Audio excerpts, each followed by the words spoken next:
My body went numb like a minute ago. I can't feel a thing from my head to toe. I lost my mind, man, I'm out of control. I can't stop, no, thinking I'm about to blow. Like a dog fight, you will see the bullets fly. War cry and the... Hello kila Ronnie Hernandez, Christian Ledesma, Mang Jose, Sam TV, Roy Dumampok, Ryan Cabrera, Jessa Faye Salvador, Jojo Sutil, Ray Tor, Mark Relni Seguira, Mark Ibesa, Daner Macasiano, Mainimu 79 at kay Jeric Pesik TV. Salamat sa inyong suporta mga kaprakti. Kung ikaw ay baguhan sa gym, maswerte ka kung meron kang binabayarang coach upang gabayan ka sa pagbubuhat. Pero kung wala, maswerte ka rin dahil nanonood ka dito sa aking channel.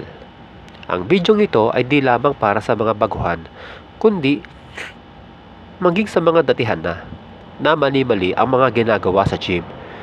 Meron kasi mga exercises na dapat laging ginagawa o hindi dapat ito nawawala sa iyong workout program. Ano-ano nga ba ang mga exercises na ito na talaga magpapalaki agad ng inyong katawan sa maikling panahon lamang? Pero bago yan, please subscribe, like, and share. At pakishare mo ito sa iyong tropa. Pakiclick mo yung notification bell upang lagi kang updated sa aking mga videos. Thank you! Ang compound exercise ay isang klase ng exercise na maraming muscle group o maraming muscle part ang tinatamaan. Gaya ng barbell bench press. Ang main target muscle nito ay ang ating chest. Pero tinatamaan din ito ang ating balikat o delts at triceps. Ibig sabihin, isang exercise lang yung ginawa mo, pero maraming muscle group ang tinamaan. Ang mga ganitong exercises ang dapat maging prioridad mo sa tuwing ikaw ay magbubuhat. Dahil, biruin mo, isang exercise lang yung ginawa mo, pero 3 muscle group ang maaaring lumaki.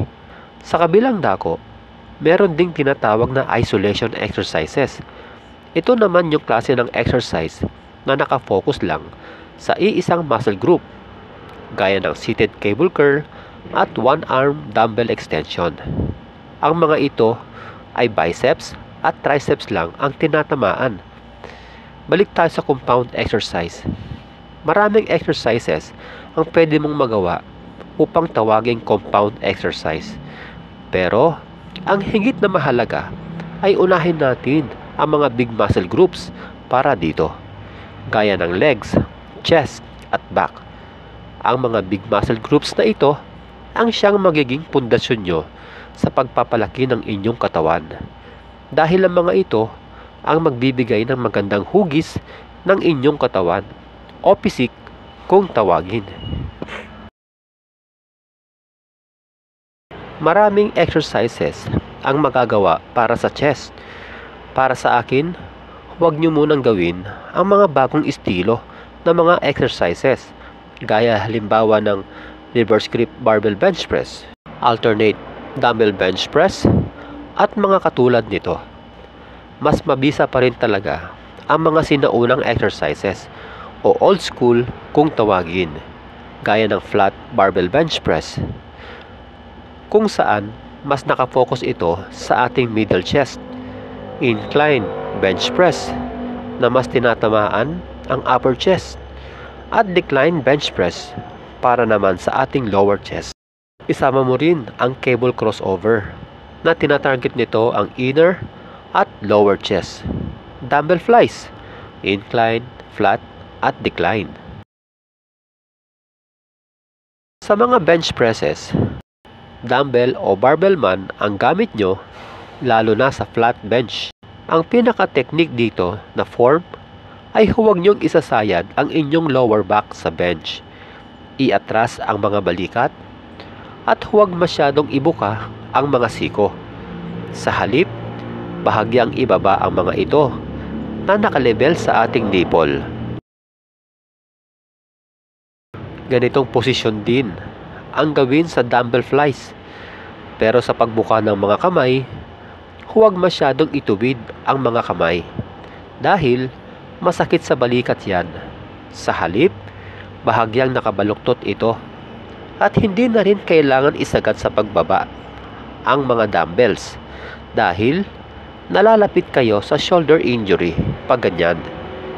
Kapag tumapat na o nakalevel na ang inyong mga siko sa inyong likod, hudyat ito na pwede mo nang iangat ang iyong mga kamay.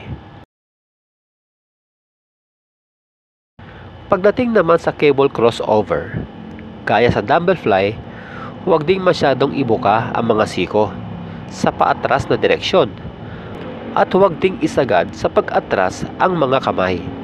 Delikado ang inyong balikat sa mga yan. Sa ating recap sa chest, ito ang mga exercises na mapapabilis ang paglaki ng inyong katawan dahil bukod sa chest, tinatamaan din ito ang ating shoulder at triceps. Paalala lang ha, hindi nyo kailangan gawin lahat yan nang sabay-sabay sa isang araw. 3 hanggang 4 na exercises ay sapat na para sa isang araw. Subalit, sa pagpili ng mga exercises, tiyakin ninyo na matatarget lahat ng mga angle ng ating chest. Ang upper, middle, at lower part nito. Kaya, hindi pwede yung pipiliin mong exercise ay ganito: flat barbell bench press, flat dumbbell bench press, at flat dumbbell fly. Magkakaiba nga ang mga exercises na mga yan, pero lahat ng mga ito ay nakasentro sa ating middle chest. Kaya mas maganda kung ganito: incline barbell bench press, flat barbell bench press, decline barbell bench press, at pwede nyo pang samahan ng isa pa gaya ng cable crossover. Ito ay halimbawa lamang. Nasa inyo ang pagpapasya sa pagpili ng ibig nyong exercise. Depende sa inyong prioridad. Pero napansin nyo, sa binigay kong halimbawa, lahat ng anggulo ng ating chest ay masasapul. Ganon din dito sa ating back. Dapat i-prioridad niyo ang mga compound exercises dito, gaya ng wide grip lat pull down, kung saan ang main target muscle nito ay ang ating back o lats. Subalit, nadadamay din ang ating biceps at shoulder, maging ang D-bar pull down at reverse grip o underhand grip pull down. Kung wala kayong problema sa inyong lower back, isama nyo ang deadlift sa mga prioridad nyo dahil ito ang exercise na pinakamaraming muscle part ang natatamaan bukod sa back at legs. Isama nyo rin ang barbell row. Sa mga pull downs, iwasan nyo dito ang sobrang pag-swing ng katawan at tiyakin ninyo na mai-stretch at magko-contract ng gusto ang inyong back o lats. Gaya ng sabi ko, kapag may problema kayo sa lower back nyo, huwag nang gawin ang deadlift at barbell row. Pero kung wala, sa deadlift, tiyakin ninyo na nakausli ang puwetan papunta sa likuran at huwag papunta sa baba. Hindi na rin kinakailangan i-bend ng sobra ang katawan kapag nasa taas na dahil maaaring pagmulan ito ng injury sa inyong spinal. Sa pagbaba ng bar, tiyakin na napakalapit nito o halos idikit na ito sa ating shin o sa ating alulod. Sa barbell row, siguraduhin nakausli din ang puwet dito at dalhin ang bar sa tapat ng ating tiyan. Subalit, huwag itong ilalayo sa ating katawan kapag ibinababa na ang mga weights. Tandaan nyo, sa tuwing gagawa kayo ng exercise at may naramdaman kayong sakit sa alinman parte ng inyong katawan, itigil nyo ito dahil ibig sabihin yan, mali ang inyong form. Yung iba, ayaw mag-legs dahil mahirap daw gawin at hindi naman daw sila sasali sa bodybuilding contest. Nasa inyo yan dahil katawan nyo yan eh. Ito payo ko sa mga hindi nagle-legs workout. huwag nyo namang palakihin ng todo ang inyong upper body. Dahil dyan nila kayo aasarin. At imbis na hangaan kayo sa laki ng upper body nyo, ay baka pagtawanan pa kayo. Kaya kung ayaw nyong i-train o ayaw nyong palakihin ang inyong legs, sakto lang din dapat ang laki ng inyong upper body para hindi naman masyadong mahalata ang inyong legs at hindi pangit tignan ang inyong katawan.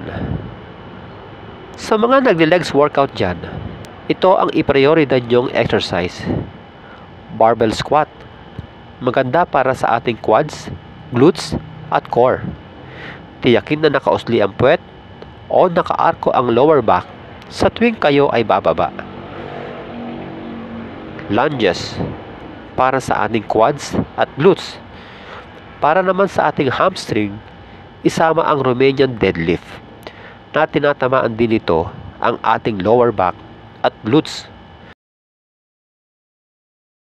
Ang mga exercises para sa chest, back at legs na nabanggit ay talagang napakagandang pundasyon sa pagpapalaki ng ating katawan, lalo na kung ikaw ay baguhan.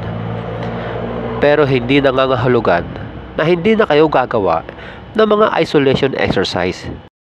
Gagawa pa rin, pero sa bandang hulihan na pagkatapos nyong gawin ang mga prioridad na mga exercises. At lagi kong sinasabi, ang paglaki ng muscle ay hindi nakukuha sa pagbubuhat lamang dahil kailangan nyo rin dito ng sapat na tulog at tamang pagkain. O paano mga kaprakti? Sana ay may natutunan kayong muli sa videong ito. Hanggang sa muli, God bless! No going back now. They ain't no going back now. They ain't no going back now. Yeah, I'm ready to